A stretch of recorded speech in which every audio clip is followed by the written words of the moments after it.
বেচা কিনা ভালো হয়েছে? আলহামদুলিল্লাহ ভালো হয়েছে। যারা যাচ্ছে তারা প্রত্যেকেই কিন্তু এসেছিল গরু বিক্রি করতে। দূর দূরান্ত থেকে ঢাকার শহরে যে গরু বিক্রি করতে আসা, সেই আসার কিন্তু তাদের যে মূল উদ্দেশ্য গরু বিক্রি করা, সেটা কিন্তু তারা বিক্রি করেছে। এবং বিক্রি করার পরে কিন্তু তারা প্রত্যেকেই এখানে যারা দেখতে পাচ্ছেন সবার কিন্তু বেচা বিক্রি শেষ। এখন তাদের বস্তা বেডিং সহ তারা কিন্তু বাড়ির উদ্দেশ্যে রওনা দিচ্ছে। আমরা একটু তাদেরকে জিজ্ঞেস করব তাদের বাড়ি যেতে কেমন লাগছে। বেচা বিক্রি শেষ? বেচা বিক্রি শেষ। ভালো লেগেছে? এখন ভালো তো লাগবে, এখন বাড়ি যাই আল্লাহর নামে। দোয়া দোয়া। বাড়ি যাচ্ছেন? হ্যাঁ জি জি। আচ্ছা, বাড়ি যাচ্ছেন চাচা? জি দাদা। কি নিয়ে যাবেন বাড়ির জন্য? ওই দিয়ে যাবেন যাই হোক কিছু। আচ্ছা, আপেল টাফেল নেবো, আমার দুটো খুব ভালোই লাগলো। কেমন লাগছে? খুব ভালো লাগছে দর্শক, এরা কিন্তু প্রত্যেকের মধ্যে একটা আনন্দ, ভালো লাগছে। হ্যাঁ খুব আনন্দ করবো ইনশাআল্লাহ। আলহামদুলিল্লাহ। ঈদ কেমন হবে? ভালো ভালো।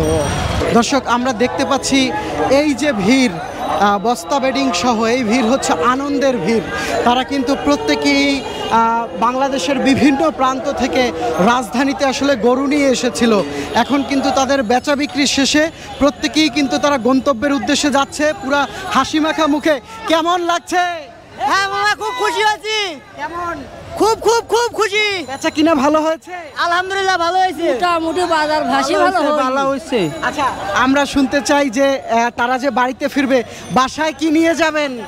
বাসায় আর কি নিয়ে যাবো, এই থালা বাড়ি কাঁসা এখন নিয়ে যাচ্ছি। আচ্ছা, উনি মজা করে বলছিলেন। তবে তাদের তাদের যে আনন্দটা আমি একটু দেখাতে চাই ওসমান। পুরো এখানে কিন্তু পুরো জায়গাটা কিন্তু একটি ট্রাক পুরো ভরে তারা যাবে এখান থেকে।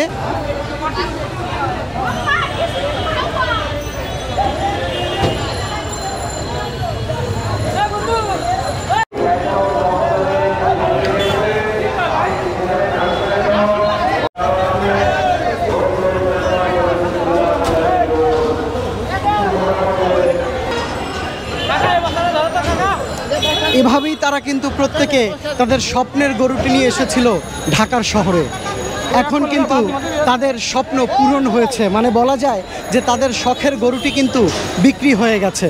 এখন তারা নিজ নিজ গন্তব্যে ছুটছে তাদের স্বপ্নের গরুটি বিক্রি শেষে।